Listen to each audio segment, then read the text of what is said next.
Hello दोस्तों, स्वागत है आपका हमारे यूट्यूब चैनल सोशियोलॉजी क्लासेस पे। तो आज हम कुछ प्रश्नोत्तरी प्रश्न देखेंगे। तो आइए देखते हैं।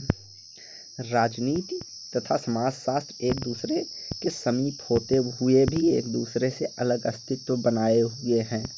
निम्नलिखित में से कौन सा इस सिद्धांत को प्रमाणित नहीं करता है? तो राजनीति शास्त्र राजनैतिक संस्थाओं तथा राज्य के संघों के विषय में अध्ययन करता है। सही है। राजनीति शास्त्र का अधिकार क्षेत्र राज्य है, वहीं समाजशास्त्र का सामाजिक दृष्टिकोण से कार्य करता है। राजनीतिक शास्त्र का अधिकार क्षेत्र राज्य है, वहीं समाजशास्त्र का सामाजिक दृष्टिकोण से कार्य है। जब अगला है, राजनीति शास्त्र मानव के सभी आयामों का अध्ययन करता है, जबकि समाजशास्त्र उन्हीं आयामों का अध्ययन करता है जिसमें व्यक्ति समाज से संबंधित है। तो पूछा है, सही नहीं है, तो राइट आंसर डी हो जाएगा। राजनीति शास्त्र केवल राज्य एवं राजनीति से संबंधित विषयों का अध्ययन करता है। अगला क्वेश्चन है, निजी संपत्ति का स्रोत नहीं है। असमानता, भौतिकता, अलगाववाद, मानवीय मूल्यों का क्षय। तो इसका राइट आंसर हो जाएगा सी। निजी संपत्ति का स्रोत अलगाववाद नहीं है, बाकी तीनों है। यह कहा जाता है कि भारतीय औद्योगिक श्रमिकों का सामान्य उत्तरदायित्व निम्न होता है। निम्नलिखित में से कौन इसे अभिव्यक्त करता है? श्रमिक संगठनों का निर्माण, अधिक वेतन की मांग, निरंतर औद्योगिक हड़ताल या नागरिक श्रमिकों का ग्रामीण नातेदार संबंध। तो इसका राइट आंसर हो जाएगा निरंतर औद्योगिक हड़ताल।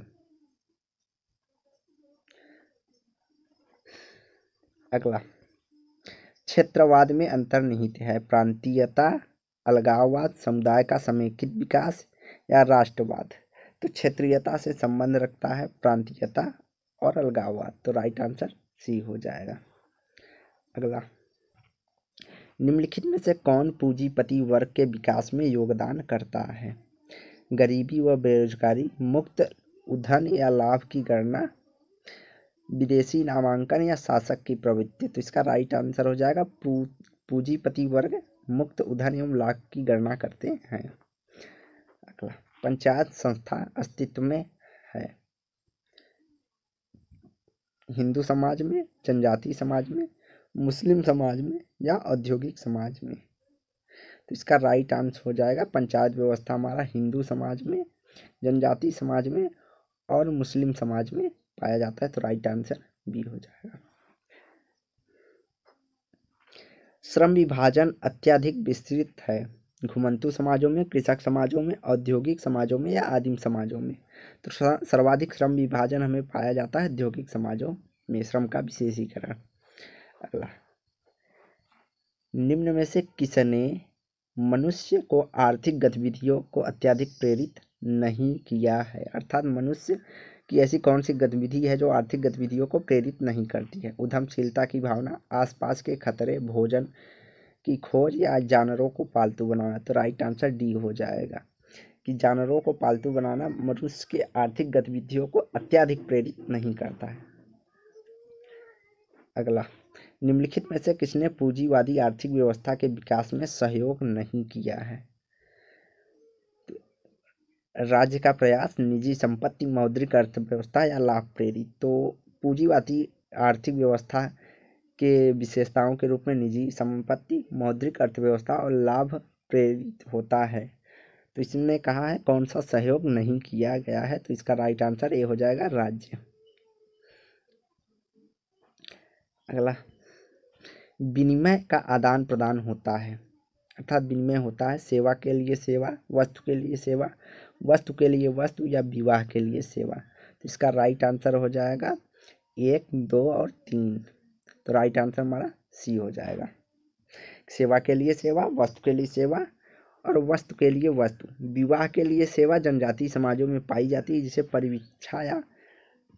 परिवीक्षा विवाह टाइप के अंतर्गत रखा जाता है। अगला, सत्य कथन इंगित करता है पूंजीवाद ने संस्कृति रहित सभ्यता का सूत्रपात किया है। पूंजीवाद ने सभ्यता रहित संस्कृति का सूत्रपात किया है, या पूंजीवाद ने नियोक्ता एवं नियुक्ति के बीच दूरी को बढ़ाया है, या पूंजीवाद ने प्रगति को प्रेरित किया है।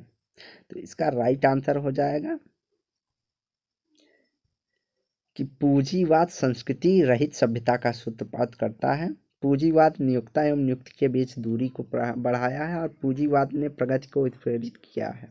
जबकि सभ्यता रहित ना है, क्योंकि पूंजीवाद में सभ्यता का सर्वाधिक विकास होता है, इसलिए सभ्यता रहित वाला गलत है। तो राइट आंसर हमारा डी हो जाएगा 1, 3 और 4। अगला प्रश्न है बाजार विनिमय नियंत्रित होता है।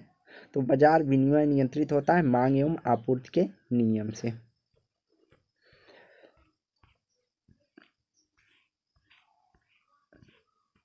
मांग और आपूर्ति के नियम से, और इसके अलावा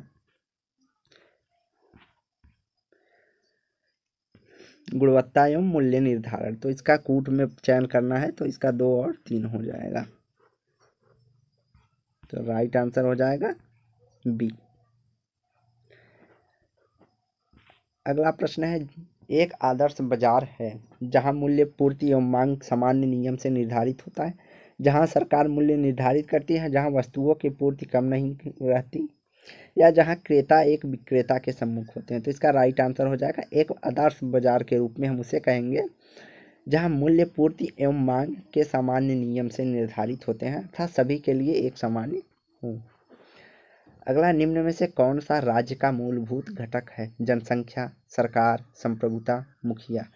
तो इसका राइट आंसर हो जाएगा सरकार के लिए जनसंख्या, राज्य के लिए जनसंख्या, सरकार और संप्रभुता की आवश्यकता होती है, जबकि मुखिया ग्रामीण क्षेत्रों के लिए होता है, गांव के लिए।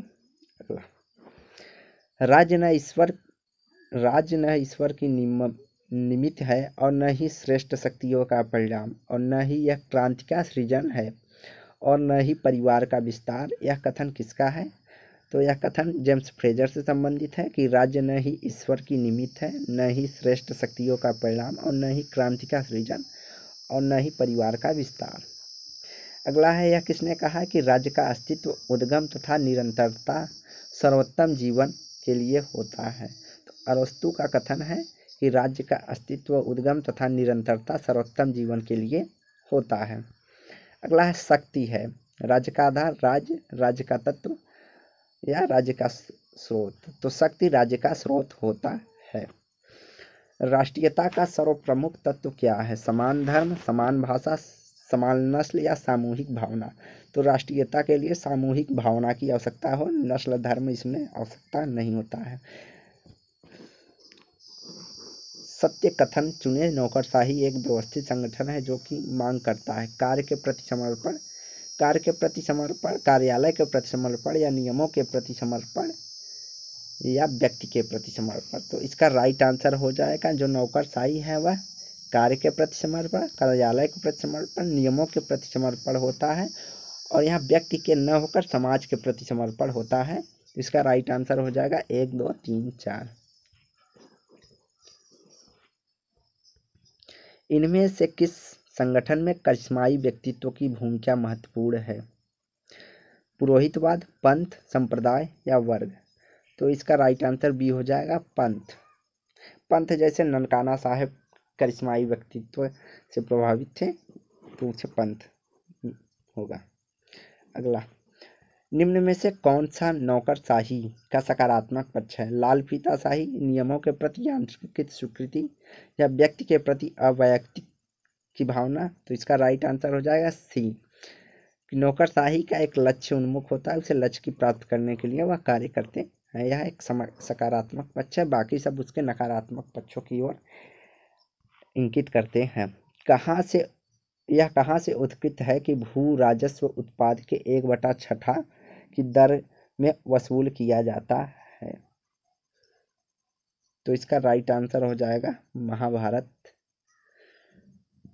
अर्थशास्त्र और ऋग्वेद में इसकी चर्चा की गई है कि भू राजस्व 1/6 हिस्सा वसूल किया जाएगा। तो राइट आंसर हमारा ए हो जाएगा। अगला, औद्योगिक समाज को पारंपरिक समाज से अलग करता है? वर्ग भिन्नता, सामाजिक गतिशीलता, मध्य अस्तित्व या व्यक्तिवादिता, तो यह सभी औद्योगिक समाज की विशेषताएं हैं जो कि पारंपरिक समाज या ग्रामीण समाज में नहीं पाई जाती। तो इसका राइट आंसर हो जाएगा ए 1 2 3 4।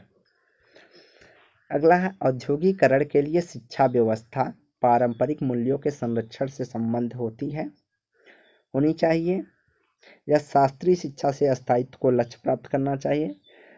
अगला है तकनीक के जरूरत के आधार पर होना चाहिए या कुशल श्रमिक बल के उत्पादन के आधार पर होनी चाहिए। तो इसका राइट आंसर डी हो जाएगा कि औद्योगिकरण एक मशीनीकरण व्यवस्था होती है जिसमें कुशल श्रमिकों की आवश्यकता होती है, जिसके लिए उत्पादन का आधार होता है।